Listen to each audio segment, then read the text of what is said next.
Hello friends, आज हम यूरोपीय कंपनियों का भारत आगमन से संबंधित महत्वपूर्ण या सामान्य बिंदुओं पर चर्चा करेंगे। और आज का हमारा टॉपिक होगा पुर्तगाली कंपनी, यानी पुर्तगालियों का भारत में आगमन। तो आइए, आज का पहला क्वेश्चन, भारत के लिए यूरोप से समुद्री मार्ग की खोज करने वाला कौन था? भारत के लिए यूरोप से समुद्री मार्ग की खोज करने वाला कौन था? Prince Henry, Magellan, Vasco D gamma और कोलंबस। तो इसका सही जवाब होगा वास्को डी गामा। सही जवाब क्या होगा? Vasco D gamma. तो भारत के लिए यूरोप से समुद्री मार्ग की खोज किसके द्वारा की जाती है? वास्को डी गामा के द्वारा की जाती है। और वास्को डी गामा भारत में आता है 20 मई 1498। 20 मई 1498। तो भारत में आने वाला प्रथम यूरोपीय यात्री भी यही हो जाएगा, यानी समुद्री मार्ग से भारत में आने वाला प्रथम यूरोपीय यात्री भी कौन हो जाएगा? Vasco D gamma. कौन होगा? Vasco D gamma.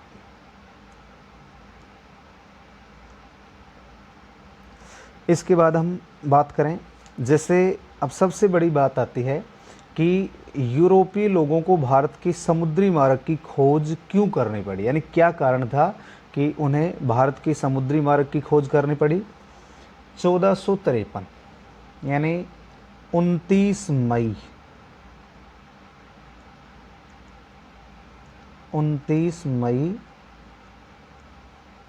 1453 ईस्वी की बात है। और इस दिन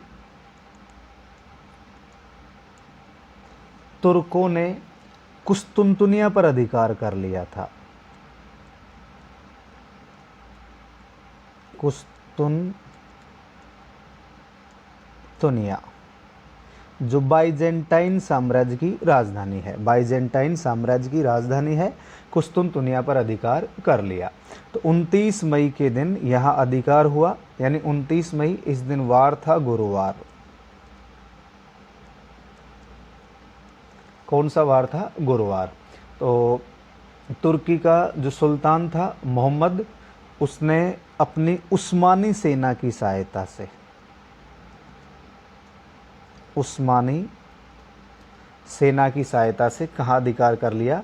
कुस्तुनतुनिया पर अधिकार कर लिया। अब जैसे ही कुस्तुनतुनिया पर तुर्कों का अधिकार हो जाता है, कुस्तुनतुनिया पर तुर्कों का अधिकार हो जाने से तो विश्व के इतिहास में एक अध्याय समाप्त हो जाता है और दूसरा अध्याय प्रारंभ हो जाता है।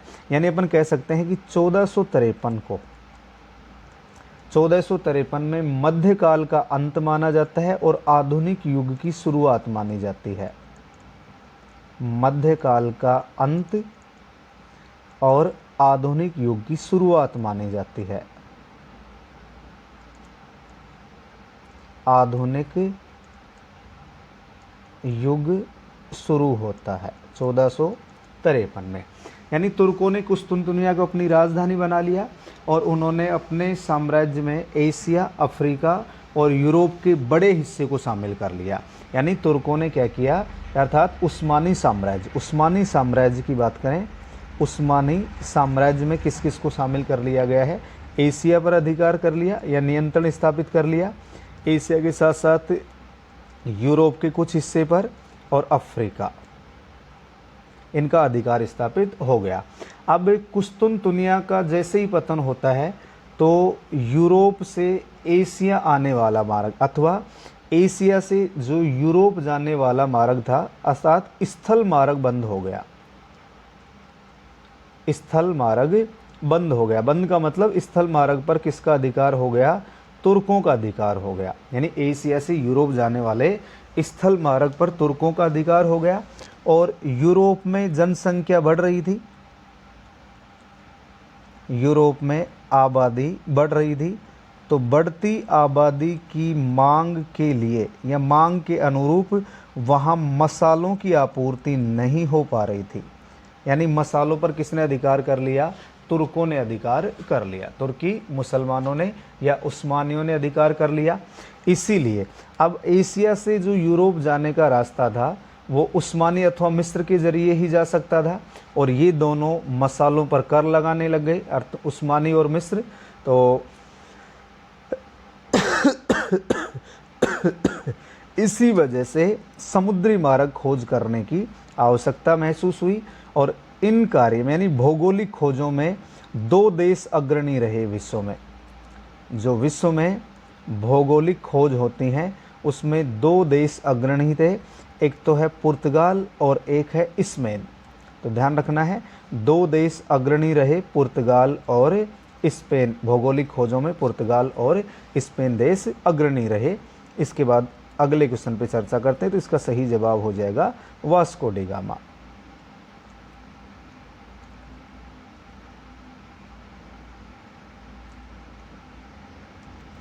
यूरोपियों ने भारत के लिए समुद्री मार्ग की खोज की, इसके प्रमुख कारक क्या थे? यानी यूरोपीय लोगों ने भारत के लिए समुद्री मार्ग की खोज की है। अब इसके कारक क्या है, यानी किस वजह से की गई? भारतीय वस्तुओं की यूरोप में मांग थी, सही बात है। यूरोप में पुनर्जागरण हो चुका है, ये सही बात है। और कुस्तुनतुनिया पर उस्मानिया नियंत्रण अभी हम चर्चा कर चुके हैं। और नियंत्रण कब हो चुका है? 1453 में। तो स्थल मार्ग अवरुद्ध हो गया है, और स्थल मार्ग से होने वाले व्यापार पर उन्होंने अत्यधिक कर लगा दिए थे। इसीलिए सभी कारण होंगे। इसका सही जवाब होगा डी, यानी यूरोपियों ने भारत के लिए समुद्री मार्ग की खोज की। इसके प्रमुख कारक क्या थे? भारतीय वस्तुओं की यूरोप में मांग, यूरोप में पुनर्जागरण और कुस्तुनतुनिया पर उस्मानिया नियंत्रण, उपरोक्त सभी।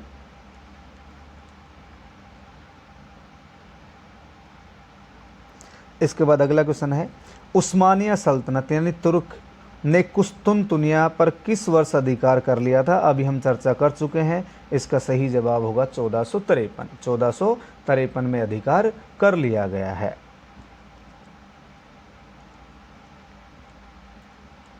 अगला क्वेश्चन है,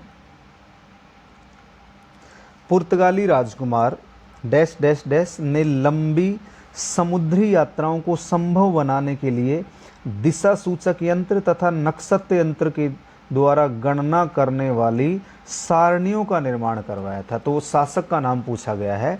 पुर्तगाल का राजकुमार कौन था जिसने लंबी समुद्री यात्राओं को संभव बनाने के लिए दिक् सूचक यानी दिशा सूचक यंत्र, नक्षत्र यंत्र के द्वारा गणना करने वाली सारणियों का निर्माण करवाया? तो इसका सही जवाब होगा हेनरी द नेविगेटर। इसका सही जवाब क्या होगा? Henry the navigator. इसका सही जवाब है हेनरी द नेविगेटर। इसे प्रिंस हेनरी के नाम से भी जानते हैं। प्रिंस हेनरी के नाम से भी जाना जाता है।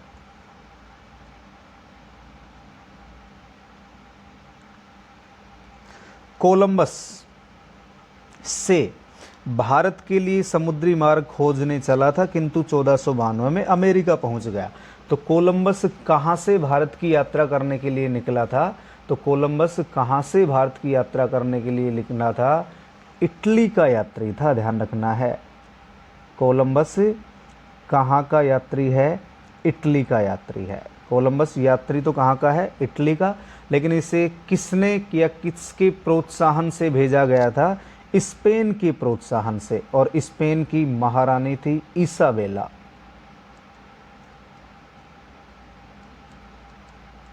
इसाबेला, और ये स्पेन की महारानी है।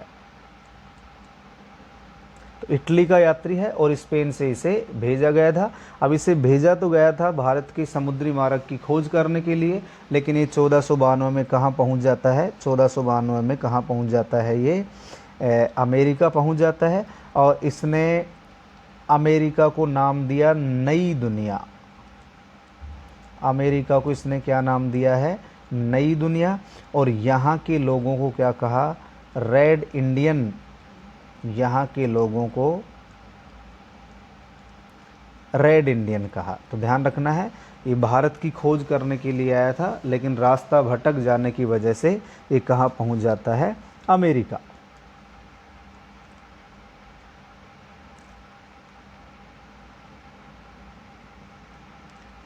जॉन द्वितीय के संरक्षण में, जॉन द्वितीय के संरक्षण में पहली बार अफ्रीका के दक्षिणी तट पर पहुंचने वाला यात्री कौन था? Columbus, Vasco D gamma, Bartholomew Diaz और पेड्रो अल्वारेज कैब्राल। तो कोलंबस की अभी हम बात कर रहे हैं, तो कोलंबस तो 1492 में अमेरिका पहुंच जाता है। वास्को डी गामा भारत कब आएगा? 1498 में।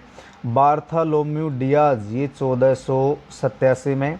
और Pedro Alvarez Cabral, Pedro Alvarez Cabral ये दूसरा पुर्तगाली यात्री था और ये कब आता है भारत में? 1500 में। तो अफ्रीका के दक्षिणी तट पर पहुंचने वाला यात्री कौन था? बार्थोलोम्यू डियाज था। ये कौन था? बार्थोलोम्यू डियाज था। और ये ध्यान रखना है बार्थोलोम्यू डियाज, इसने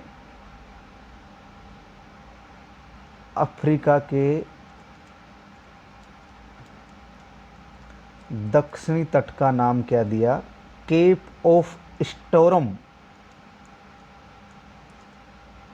केप ऑफ स्टोर्म यानी तूफानों का अंतरीप नाम दिया।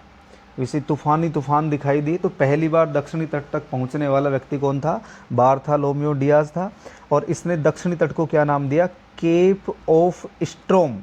क्या नाम दिया? केप ऑफ स्टोर्म नाम दिया। लेकिन पुर्तगाली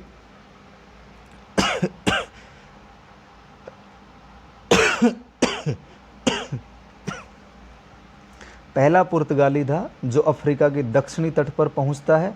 और बार्थोलोम्यू डियाज ने उत्मांसा अंतरीप भी कहा जाता है इसे, यानी दक्षिणी तट है, इसे किस नाम से भी जाना जाता है? उत्मांसा अंतरीप।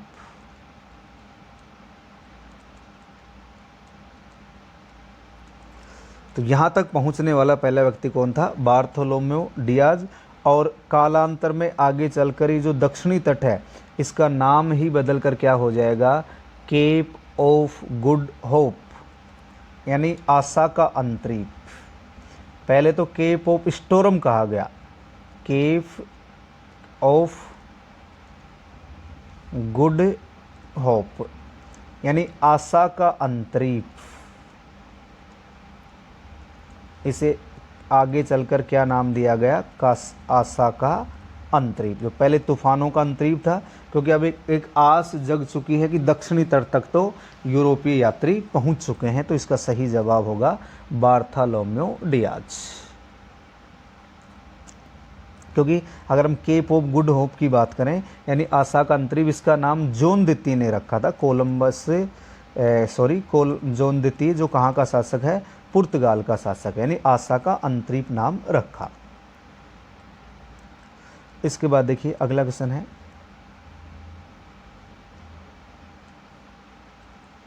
अमेरिका की खोज किसके द्वारा की गई? अमेरिका की खोज अभी हम चर्चा कर चुके हैं, क्रिस्टोफर कोलंबस। तो अमेरिका की खोज कब की जाती है?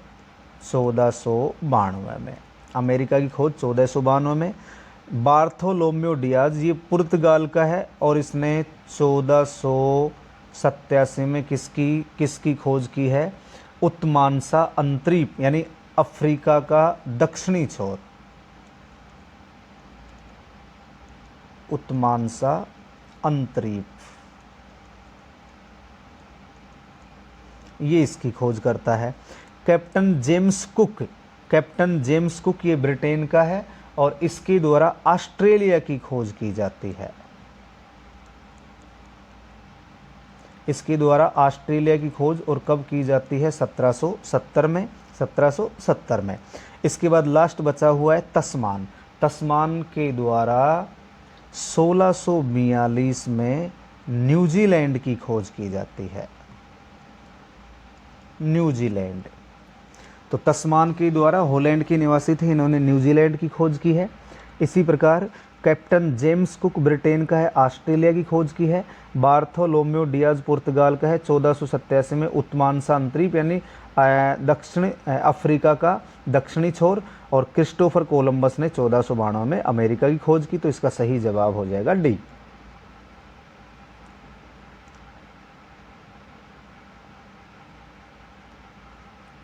भारत में आने वाली प्रथम यूरोपीय कंपनी है, भारत में आने वाली पहली यूरोपीय कंपनी है पुर्तगाली, डच, ब्रिटिश और डेनिश।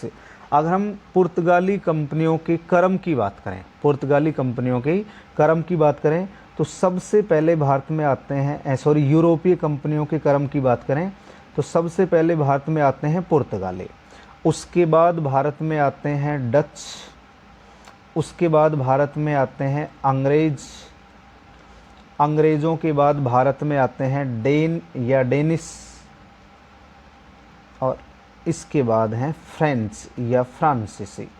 ये क्रम हमें ध्यान रखना है, पुर्तगाली, डच, अंग्रेज, डेनिश और फ्रांसीसी। तो हमसे पूछा गया कि पहली कंपनी जो भारत में आई वो कौन थी, वो कौन थी, पुर्तगाली थे। वो कौन थे, पुर्तगाली।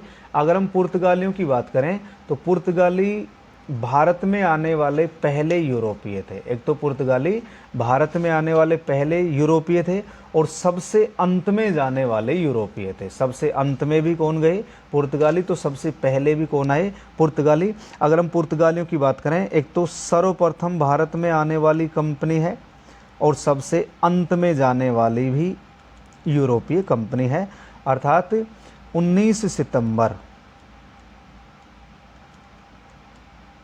1961 को पुर्तगालियों के विरुद्ध एक अभियान चलाया गया था, ऑपरेशन विजय। कौन सा अभियान चलाया गया, ऑपरेशन विजय अभियान चलाया गया। और इस अभियान के द्वारा गोवा, दमन और दीव को पुर्तगालियों से छीना गया था। गोवा, दमन और दीव, गोवा, दमन और दीव को पुर्तगालियों से छीन लिया गया था। तो हम कह सकते हैं एकमात्र ऐसी कंपनी है जो आज़ादी के बाद भारत से जाती है। आज़ादी के बाद भारत से जाने वाली कंपनी कौन सी है, पुर्तगाली। अगला क्वेश्चन है,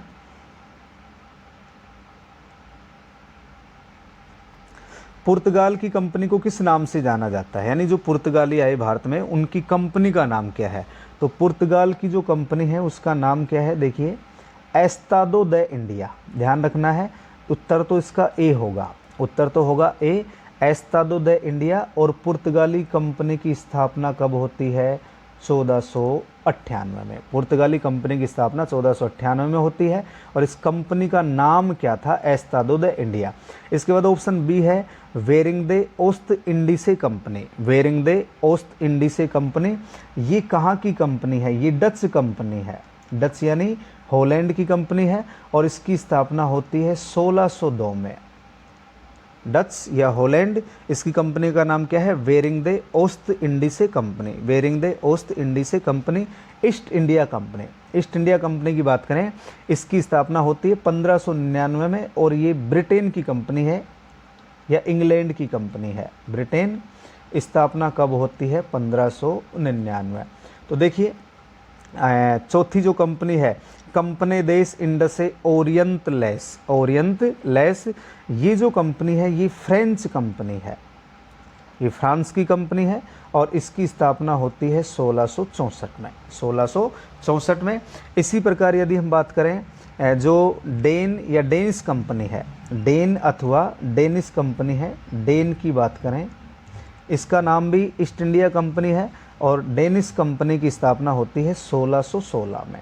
डेनिश कंपनी की स्थापना कब होती है, 1616 में। अभी हमने चर्चा की है भारत में आने वाली यूरोपीय कंपनियों का, व्यापारिक कंपनियों का जो सही क्रम है वो है पुर्तगाली, डच, अंग्रेज, डेनिश, डेनमार्क अथवा डेनिश और फ्रांसीसी। अब यहाँ देखिए आप, ब्रिटिश ईस्ट इंडिया कंपनी की स्थापना 1599 में हो रही है और डच ईस्ट इंडिया यानी हॉलैंड की स्थापना कब हो रही है, 1602 में। लेकिन डच अंग्रेज़ों से पहले भारत में आ गए थे। डच अंग्रेज़ों, यद्यपि डच जो कंपनी है Vereenigde Oost Indische company, इसकी स्थापना 1602 में, यानी ब्रिटिश ईस्ट इंडिया कंपनी के बाद में इसकी स्थापना होती है, लेकिन ये अंग्रेज़ों से पहले भारत में आ गए थे।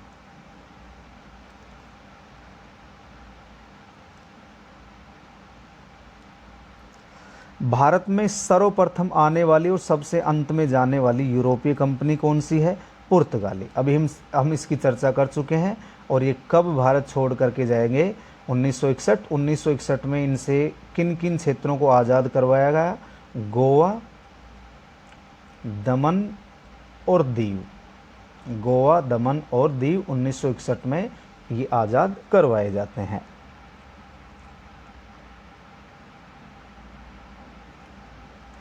अगला क्वेश्चन है अब्दुल मनीक।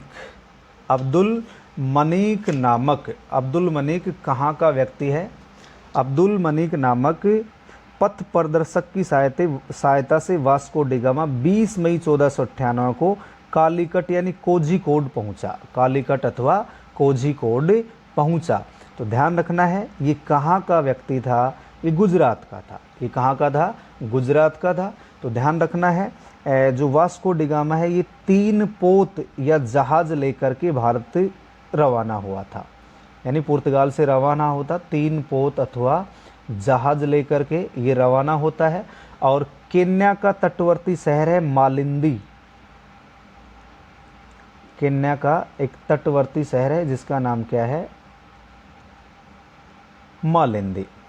यहाँ इसे गुजराती व्यापारी मिलता है अब्दुल मनीक, गुजराती व्यापारी, और ये हिंद महासागर के प्रत्येक रास्ते से परिचित था। हिंद महासागर के ये प्रत्येक रास्ते से परिचित था। इसीलिए इस पथ प्रदर्शक की सहायता से, इस अब्दुल मनीक नामक पथ प्रदर्शक की सहायता से वास्को डिगामा कहाँ पहुँचता है? कालीकट पहुँचता है। और कब पहुँचता है? 20 मई 1498 को। 20 मई 1498 को।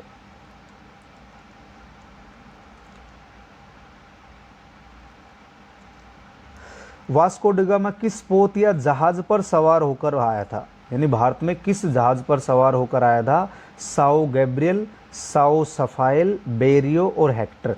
हेक्टर, इसका संबंध तो अंग्रेजों से है। हेक्टर जो जहाज है इसका संबंध अंग्रेजों से है।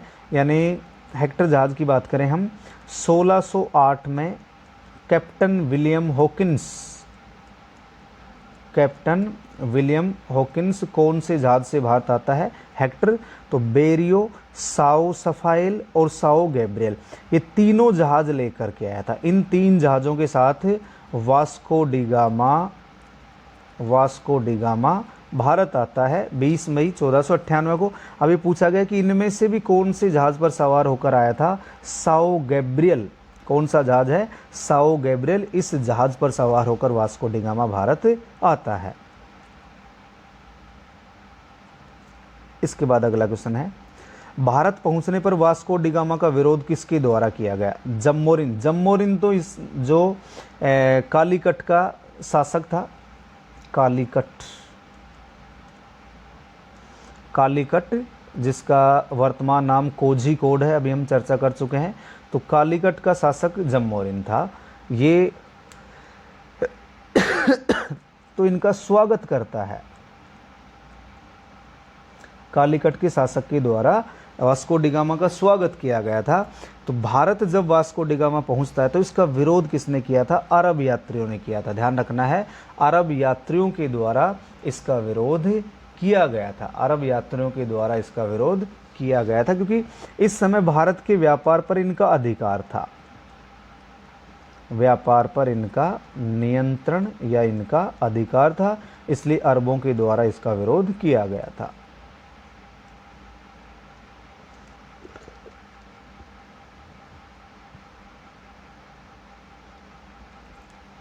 वास्को डिगामा किस वर्ष दूसरी बार भारत आया? दूसरी बार भारत आया। इससे पहले की यदि हम बात करें, इससे पहले यानी भारत में जब आता है तो यहाँ से वो काली मिर्च लेकर जाता है। यानी मुख्य रूप से मसालों के रूप में क्या लेके गया? मसालों के रूप में यहाँ से लेके जाता है काली मिर्च। और यूरोप जाने पर इसे 60 गुना फायदा हुआ। 60 गुना मुनाफा हुआ। तो फिर वास्को डिगामा दोबारा भारत आता है। वास्को डिगामा दोबारा, लेकिन वास्को डिगामा से पहले हम बात करें, वर्ष क्या क्या दे रखा है? 1500। तो 1500 में दूसरा पुर्तगाली यात्री भारत आता है, Pedro Alvares Cabral. Petro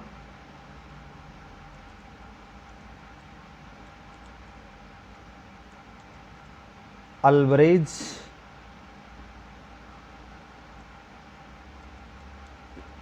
Cabral. Pedro Alvares Cabral ये दूसरा पुर्तगाली यात्री है, दूसरा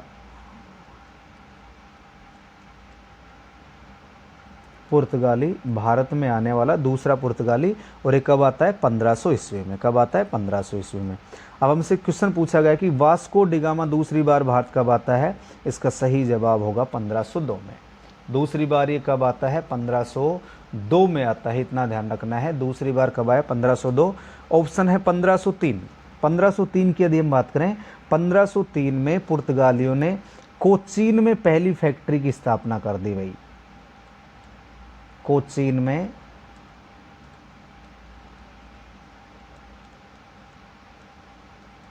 प्रथम फैक्ट्री। तो पुर्तगालियों ने 1503 में कोचीन में प्रथम फैक्ट्री और प्रथम किला भी यहीं पर बनाया। 1503 में प्रथम किला और प्रथम फैक्ट्री कहाँ स्थापित कर दी इन्होंने? कोचीन में। इसके बाद ऑप्शन है 1524। 1524 में वास्को डिगामा तीसरी बार भारत आया। वास्को डिगामा तीसरी बार भारत कब आता है? 1524 में। और यहीं पर यानी भारत में ही इसकी मृत्यु होती है। इसकी मृत्यु कहाँ होती है? भारत में। और इसे कोच्चि में दफनाया गया था, यानी इसकी समाधि कहाँ है? कोच्चि में। ये लो, तो वास्को डिगामा भारत में कुल कितनी बार आता है? 3 बार। 1498, 1502 दूसरी बार और 1524 में तीसरी बार। 1524 में तीसरी बार। और इसके बाद हम अगले क्वेश्चन पे चर्चा करते हैं, उत्तर हो जाएगा इसका भी।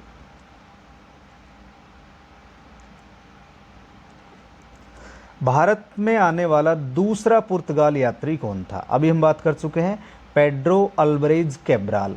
तो भारत में आने वाला दूसरा पुर्तगाली यात्री है, कब आता है ये? 1500 ईस्वी में। कब आता है? 1500 ईस्वी में। और ये 13 जहाज लेकर के भारत में आया था। ये कितने जहाज लेकर के भारत में आया था? 13 जहाज लेकर के भारत में आता है। और इसने यहाँ आने के बाद यानी कैब्राल को 13 जहाज, और जहाज भी कैसे हैं? ये लड़ाकू जहाज थे, जंगी जहाज थे, जंगी जहाज। और इसको आदेश दिया गया था, कैब्राल को पुर्तगाली सरकार ने आदेश दिया गया था कि रास्ते में पड़ने वाले जो भी अरब मुस्लिम हैं, अरब मुस्लिम जहाज है, इसने अरबों के जहाज़ों को लूटा, जहाज़ों को लूट लिया। और कहाँ के जहाज़ों को? जो अरब मुसलमानों के जहाज़ थे, उन जहाज़ों को लूट लिया, उन पर कब्जा कर लिया। और इसने कालीकट में 2 दिन तक बमबारी की थी।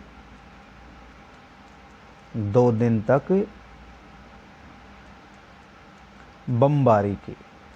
कहाँ की है? कालीकट में। कालीकट में 2 दिन तक इसने बमबारी की है, इतना ध्यान रखेंगे।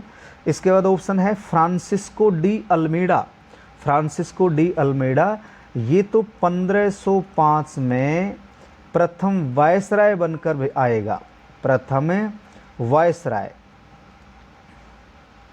यानी प्रथम पुर्तगाली वायसराय, अपन कह सकते हैं पुर्तगाली वायसराय। भारत में प्रथम पुर्तगाली वायसराय बनकर कौन आता है? फ्रांसिस्को डी अल्मीडा आता है। इसके बारे में आगे चर्चा करेंगे।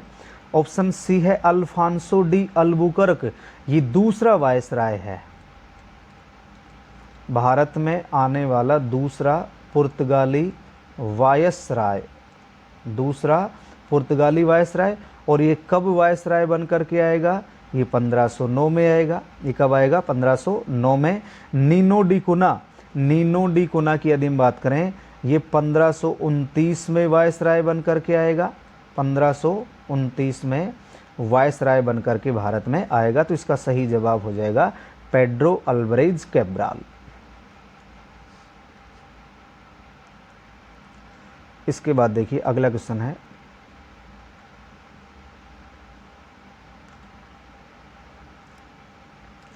भारत में पुर्तगालियों के द्वारा प्रथम दुर्ग कहाँ स्थापित किया गया? भारत में पुर्तगालियों के द्वारा प्रथम जो दुर्ग है वो कहाँ स्थापित किया गया है? तो ध्यान रखना है, प्रथम दुर्ग कहाँ स्थापित किया गया है? कोचीन में, और कोचीन में ही प्रथम फैक्ट्री की स्थापना की जाती है। प्रथम फैक्ट्री और प्रथम दुर्ग कोचीन में, और इसका वर्ष क्या है? 1503 ईस्वी। ध्यान रखना है, इसका वर्ष क्या है? 1503। अगर हम